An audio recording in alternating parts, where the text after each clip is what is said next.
नमस्कार, hello everyone, जिसमें पूछ जाएंगे बाल पैसे और ऑल ऐसे सब विषय। यकीन मानिए बड़ा वीडियो बनाना मुझे भी अच्छा नहीं लगता, लेकिन कुछ एक कॉन्सेप्ट्स होते हैं जो कि कैसे हमने क्या किया है इनऑर्गेनिक में और ऑर्गेनिक में जो सेकंड प्रायोरिटीज़ की लिस्ट होती है उसे हमने छोड़ा हुआ है। तो उन छोड़े हुए चीज़ों को अगर आपको कंबाइन करना है, समझना है, तो थोड़ा बहुत इन चीज़ों को समझना बहुत ज़रूरी है, क्योंकि हमारा भरोसा एक है, आपला पक्ष, आपला लक्ष्य एकच पक्ष, दैट इज़ इनऑर्गेनिक और आपका फिजिकल।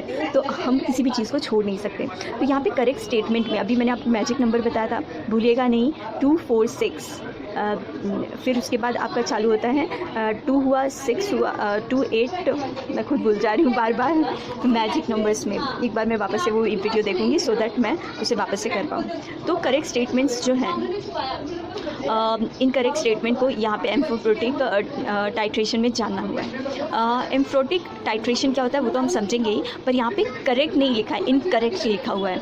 तो इनकरेक्ट क्या होता है कि जो एम्फोटिक टाइट्रेशन होता है वो बहुत ही सेंसिटिव होता है, always higher than those of spectrophotometric titration. ये गलत है, ठीक है। एम्फोटिक टाइट्रेशन जो होता है इतना सेंसिटिव नहीं होता है higher than those of the spectrometric titration से, ठीक है। अब जो करेक्ट स्टेटमेंट है तो वो है, it is use for measurement of diffusion current. अगर आपसे कोई पूछे एम्फोटिक टाइट्रेशन जो होता है वो किस लिए यूज़ होता है, तो डिफ्यूजन करेंट के लिए होता है। It does not generally requires indicator. Amphoteric में इंडिकेटर की ज़रूरत नहीं होती है, और ये इनर्ट एटमॉस्फेयर जो होता है उसका वैल्यू जो होता है N2AR होता है, ठीक है। It requires inert atmosphere. अब आपने 3 चीज़ें जान ली है कि डिफ्यूजन करंट पर ये काम करता है, इसका मेजरमेंट हमेशा डिफ्यूजन करंट पे होता है। ये मैथ्स कॉलम्स में आया था। It does not generally require indicator, उसकी इंडिकेटर की ज़रूरत नहीं होती है, और ये इनर्ट एटमॉस्फेयर में भी काम चला लेता है। उसी तरीके से आपका जो ये सवाल है, consider the following statement with respect to the cytochrome P450।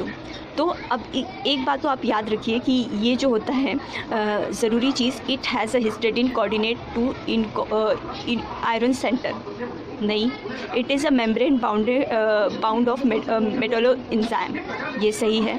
उसके बाद it has a family F3 ion in resting state of the enzyme. कौन सा enzyme? That is Fe3 ion resting state enzyme. अब ये कैसे हैं, यही चीज़ हम इस वीडियो में देखेंगे।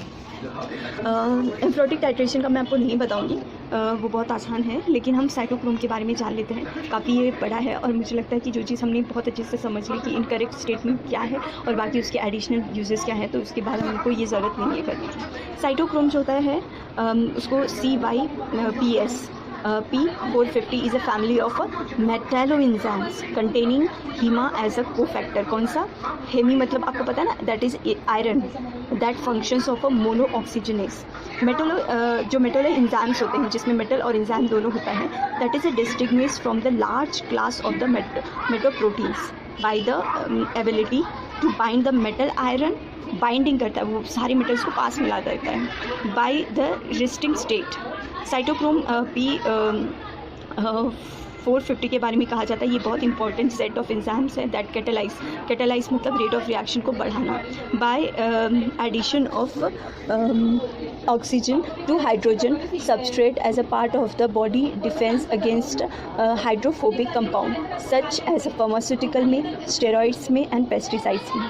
तो फिगर जो नीचे दिया गया है वो इसी बेसिस पे है। Catalyst cycle for the cytochrome P450 beginning with the enzyme is its resting state, which water is bound as the 6th ligand, iron is present in the oxidation state। तो वो आपका कुछ इस तरीके से, स्ट्रक्चर की ज़्यादा ज़रूरत नहीं, करेक्ट स्टेटमेंट क्या है वो जानना ज़रूरी है। So that's all in this video, thank you very much.